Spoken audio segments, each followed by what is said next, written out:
What's going on, Bills fans? This is Bills Latest. We are brought to you by FanArc, and you guys have already started a petition. We're up to about 48,000 signatures already to bring McDermott back. What are you doing?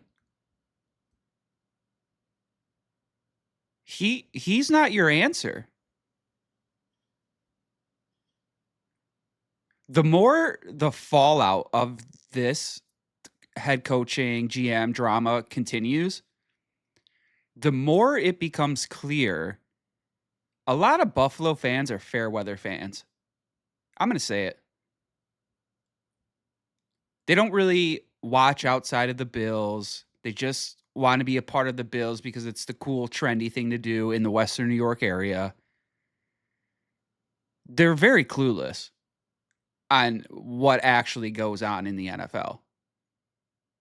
And if you were paying any sort of attention for the last 6 years, you realize McDermott, above average coach, but he has never gotten you over the hump. He is not the guy. And this is just showing how delusional fans are. He never got you over the hump. Why do you want him back? He should have been gone years ago. It is wild to see the fallout in Western New York. Because the conclusion I'm coming to, we have a lot of fair weather fans. People complain about the Cowboys having fans all over the place, and sure. A lot of these Bills fans are just like that. A lot of them are just like that. And I just don't think a lot of them know ball. And it's kind of clear with this petition. When in hindsight, you just don't like the way it was handled. And you believe Bean should be gone too. And he should be gone. But nowhere in your petition is there anything about that. It's just bring McDermott back. Again, showing you don't know the root of the problem. It is all of the front office that needs to go. Bean needs to go. Everybody needs to go. I would much rather attempt a rebuild at a front office while I have a great quarterback than attempt a rebuild with a team with a great front office and no quarterback.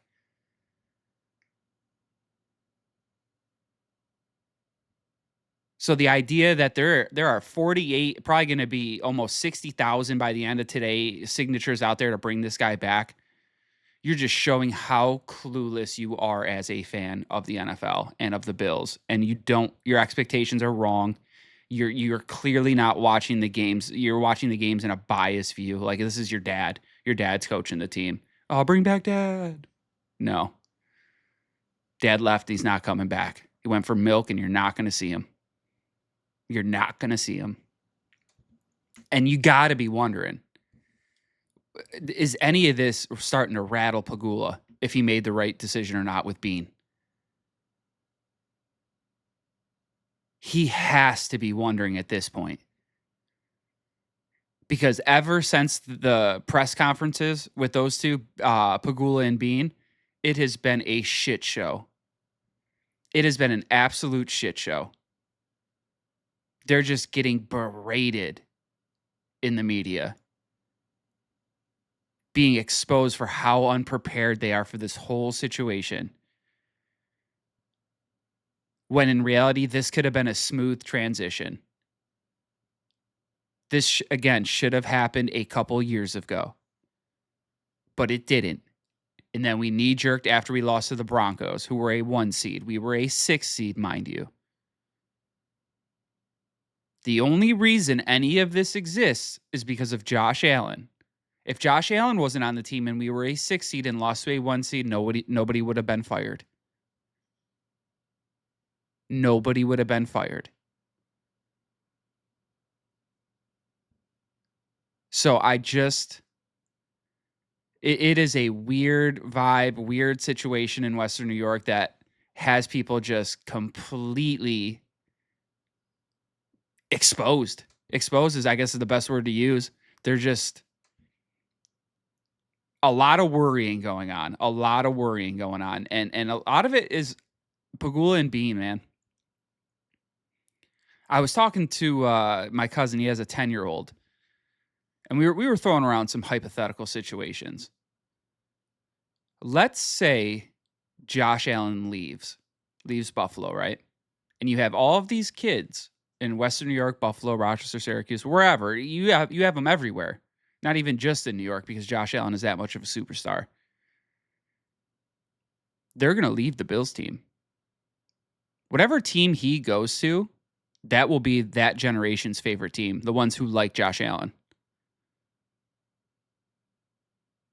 So I don't even know if they think that macro about the situation, that like, oh, we could lose a generation of fans here if we don't get this right for 17. I don't think they really think like that. Because, I mean, let's be honest, they didn't even realize they were going to fire their head coach until probably 30 seconds left in that game. So not much preparation going in there. So I don't think they have this kind of hindsight, this kind of foresight to really